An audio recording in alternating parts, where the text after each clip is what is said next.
Bonjour les géologiques, ça farte.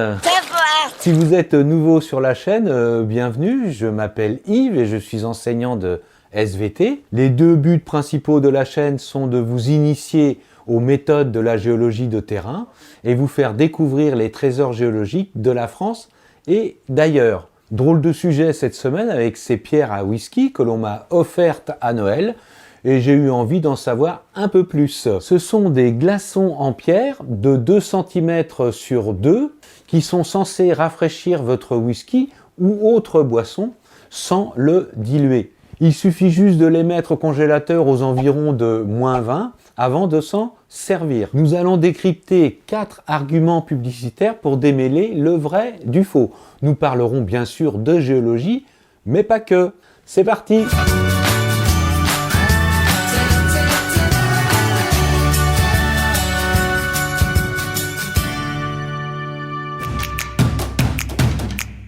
Déterminons la catégorie de roches, sédimentaires, métamorphiques, magmatiques, ceci à l'aide de la méthode vue dans la vidéo, clé de détermination d'une roche. Test à l'acide chlorhydrique.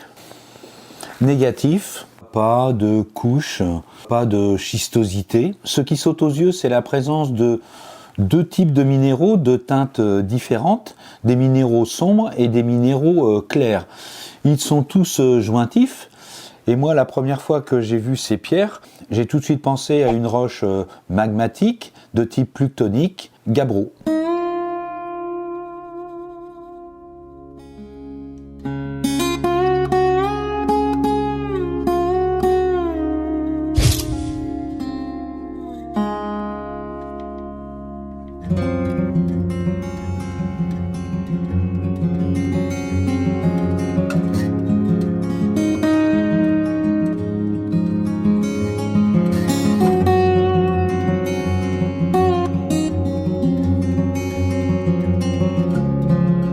Pour la composition minéralogique de ces pierres à whisky, un fait me laisse vraiment perplexe. Ces pierres peuvent être rayées par l'ongle.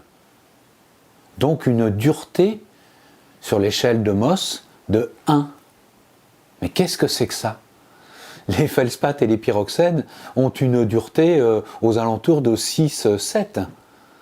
Donc ne sont pas rayables par l'ongle.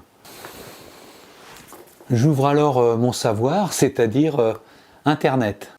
Je tape pierre à whisky origine et sur le site Rafraîchis ton whisky, je tombe sur le terme pierre olaire. Je file sur Wikipédia et je vois que cette pierre olaire est appelée aussi stéatite, qui vient de stéatos, qui veut dire graisse. Et incroyable, on trouve du talc dans ces pierres olaires. Le talc est un phyllosilicate de magnésium, donc lamellaire, d'une dureté de 1, c'est le minéral le plus tendre, avec un toucher doux, onctueux ou gras, à l'éclat nacré, de couleur blanche, de transparente à translucide.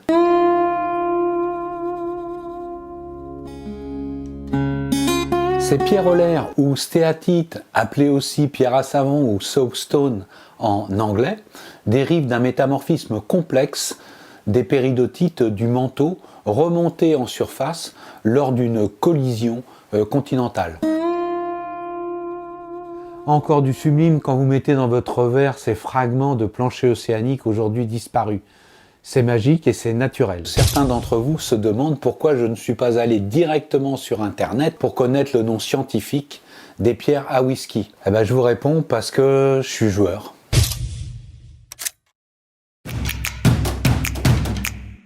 Salut Jean-François.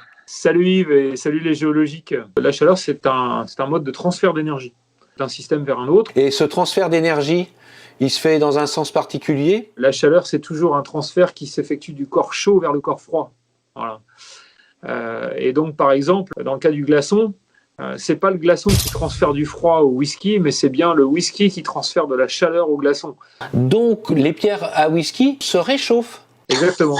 Et entre guillemets, pompe de la chaleur au whisky.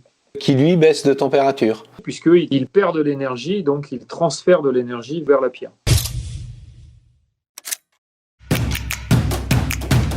En science, rien ne vaut l'expérimentation. Et comme tout bon expérimentateur, j'ai pris un témoin, le glaçon. Je vais prendre une dose normale de whisky, 2 pierres olaires, un thermomètre et un chronomètre. C'est parti!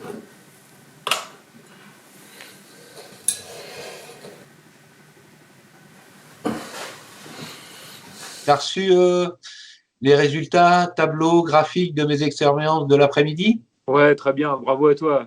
J'ai trouvé ça super. Bien, bah, j'espère que tu vas pouvoir m'éclairer, mais j'en suis certain. Question, c'est la différence d'abaissement de température du whisky. Lorsqu'il est en présence de pierre à whisky, il s'abaisse de 5,2 degrés, alors que avec le glaçon, il s'abaisse jusqu'à 5,9 degrés, c'est-à-dire 15 degrés 6. Parce que le glaçon va pomper beaucoup d'énergie au whisky lors de la fusion du glaçon, en fait. Le changement d'état solide-liquide du glaçon nécessite une grande quantité d'énergie.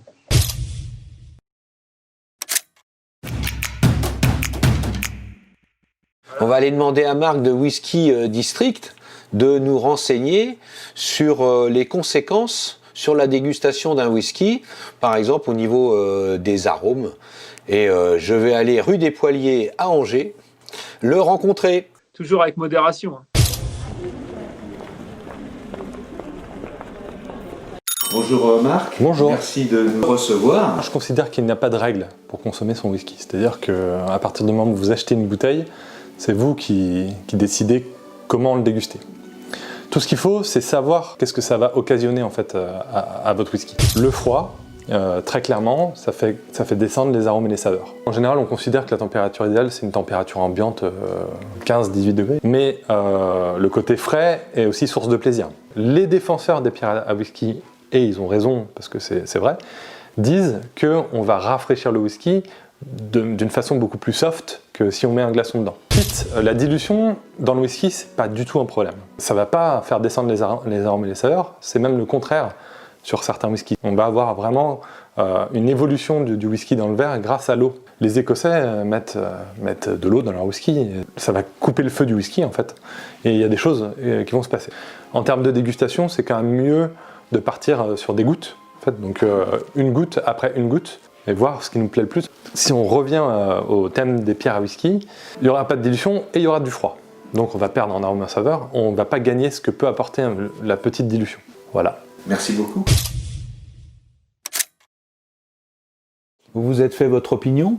Alors les pierres à whisky permettent de diminuer la température de 5 degrés, on passe vers 15 degrés. Bon, ça ne va pas casser beaucoup les arômes. Par contre, ça ne fait aucune dilution. C'est vraiment bien meilleur que le glaçon.